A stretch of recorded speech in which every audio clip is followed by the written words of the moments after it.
welcome to the 700 Club. Defund, dismantle, or disband police? Well, according to President Trump, no way. Instead, he's taking steps for police reform that include tactics of de-escalation. Both Republicans and Democrats are working on reforms such as better training, more police body cameras, and limited qualified immunity for officers involved in the killing of African Americans. Charlene Aaron explains. During a trip to Dallas Thursday, President Trump announced plans to reform police in an effort to reduce racial inequalities, including better training. We're working to finalize an executive order that will encourage police departments nationwide to meet the most current professional standards for the use of force, including tactics for de-escalation. We're not defunding police. If anything, we're going the other route. We're going to make sure that our police are well-trained, perfectly trained, they have the best equipment. The president also slamming calls to defund the police, saying that would only make problems worse. Unfortunately, there are some trying to stoke division and to push an extreme agenda which we won't go for, that will produce only more poverty, more crime, more suffering. This includes radical efforts to defund, dismantle, and disband the police. They want to get rid of the police forces. They actually want to get rid of it. And that's what they do. The president's comments come after nationwide protests over the death of George Floyd, a black man at the hands of a white police officer in Minneapolis. Some argue for elimination of police departments or stripping agencies of their funding. On Capitol Hill, Senate Republicans are working on their own police reform bill, which focuses on better training and includes a new national database to track potential police misconduct. One sticking point is over qualified immunity, which can protect police from civil lawsuits. Democrats want to make it easier for individuals to sue police for damages, something the White House says won't be included in the Senate bill. In testimony before lawmakers Wednesday, Floyd family attorney Ben Crump said Floyd's death shows the need for more police body cameras and pushed for limiting qualified immunity for police involved in the killing of African Americans. If there's no accountability, it will keep happening. And we pray that George Floyd is the last one. But if this great body doesn't act, it's going to happen again. South Carolina's Tim Scott, the lone black Republican, is leading the Senate police reform effort, working with the White House, saying it's nearly done and that he thinks a bill is possible. I've always said we're on different tracks. I think the tracks have common terrain, but it's not necessary that we be on the same page on every aspect of it. Meanwhile, Senator Rand Paul has introduced legislation to end no-knock warrants after the shooting death of a 26-year-old African-American woman, Breonna Taylor, in her home by police in Louisville using a no-knock warrant. The Justice for Breonna Taylor Act bans officers from carrying out a warrant without announcing their authority or purpose. Charlene Aaron, CBN News. Well, it's about time we change, and these bills are, in my opinion, just a beginning. Let's ban chokeholds. There's no reason to have them. We've seen too many deaths in police custody. Once someone is in handcuffs, there should be no reason that they die. So these chokeholds are the leading cause of it. Let's ban them so that police don't ever use them again on anyone else. The second is let's get rid of this no-knock. These warrants, and they went to the wrong apartment and on a no-knock basis came in the middle of the night. It was at midnight. People are asleep in their beds in their home. They think they're safe and they have no idea who's invading. They think it's criminals coming to rob them or do something even worse. And so weapons come out and then you have an innocent person dead. That's what happens when you have these kinds of SWAT team tactics, and when it gets unleashed on people, they respond, they panic. This shouldn't happen in the United States of America. We've been doing a whole series about how we've become a nation of criminals. We've over-legislated. We've made so many things illegal.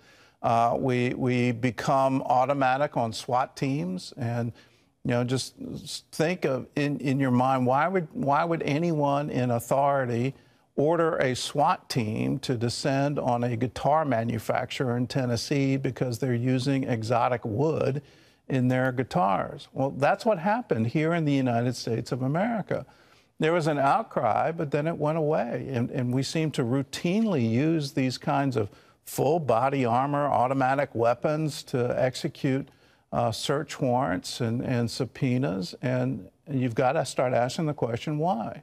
Why do we need Gestapo tactics in order to administer our justice system? And the answer is we don't. We need to de-escalate, because what's happened is the police are now part of the problem. They're not considered the solution.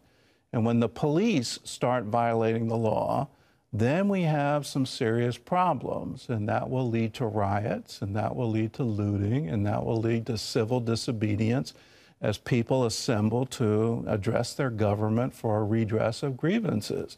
And these are sincere grievances. We have to recognize we're the problem. We are the people of the United States of America, and we get to decide what society we live in. I don't want to leave this society to my children and to my grandchildren, so how do we come together to have justice in the land? That means people don't die in police custody. That means people aren't subject to unreasonable searches and seizures. These Bill of Rights that we've had since our founding, they need to be enforced, and they need to be enforced specifically against the police. Now, in our battle for justice, we need to realize that God is on our side. Here's a verse for you, and I hope it will encourage you, because these are dark days in my lifetime. It's very much reminding me of what happened in the 1960s, 67, 68, 69, where the country seemed to be tearing itself apart. The good news is we made it through that. And so the good news is we'll make it through this, but we need God beside us doing it. And here's his promise. It's from Isaiah 42, verse 4. He will not falter or lose heart until justice prevails throughout the earth. So if you're on the cause of justice, that there would be liberty and justice for all, well, you're on God's side. Well, in other news, Attorney General William Barr had some important words about the role of religion in American society. John Jessup has that story from our CBN News Bureau in Washington. John? Thanks, Gordon. Attorney General Barr was one of the cabinet members appearing with the president at Gateway Church at its Dallas campus. Barr talked about how George Floyd's murder forced everyone to reflect on longstanding issues in our country. He said he'd been thinking about how all communities, including African Americans, can achieve the full American dream. He said one way was young people have to learn how to make short-term sacrifices for later gain. Traditionally, that has come from religion, which our founders believed was the foundation of our republic.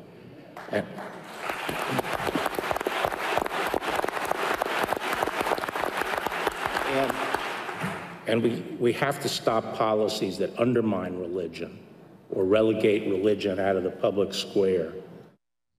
That was Attorney General Bill Barr at a Texas forum.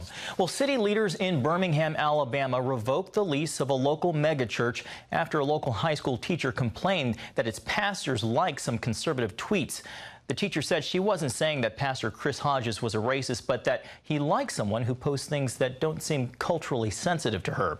Now, the multiracial church of 60,000 has been blocked from holding its services at two local high schools. Hodges later apologized for liking insensitive posts, saying he realized that he hurt people, but he attacked racism in a sermon on Sunday.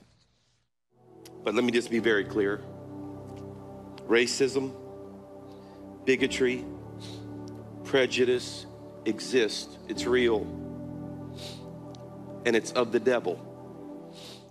After the city's housing authority revoked the lease, Hodges thanked its commissioners for the opportunity they've given the church to serve them in the city. And Gordon, this is what many people say is another example of cancel culture.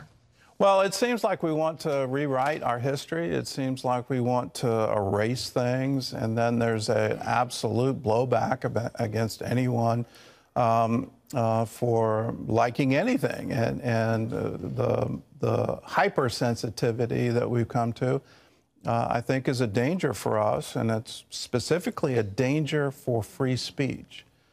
We've seen that on the op-ed page of the New York Times. We've seen it in other areas, and now a church is being banned from the use of school property based on a pastor liking something on social media. One of the pictures he liked was a picture of President Trump with Rosa Parks and Muhammad Ali. And it's not because Rosa Parks was in the picture, and certainly not because Muhammad Ali was in the picture. It had solely to do because President Trump, and this was decades ago, he wasn't president then, he wasn't political then. But that's the reason. And so we've become so hypersensitive that I think it's stifling free and open debate. And that is a loss for us. It's a loss for us culturally, but it's also a loss for our rights as citizens. The whole purpose of free speech is to allow a vigorous public debate of ideas with the firm conviction that the best ideas always win at the end.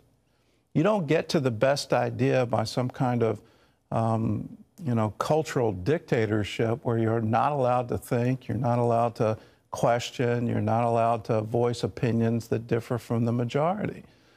We need to have a free and open society. That's what the founders intended. That's why we have a protection for free speech, and we need to maintain that as citizens and give each other the freedom to say things that are even wrong. That is what America's about. It's a great ideal. It's a great view of the world. Realize truth always prevails. When you do that, you can tolerate a few errors along the way.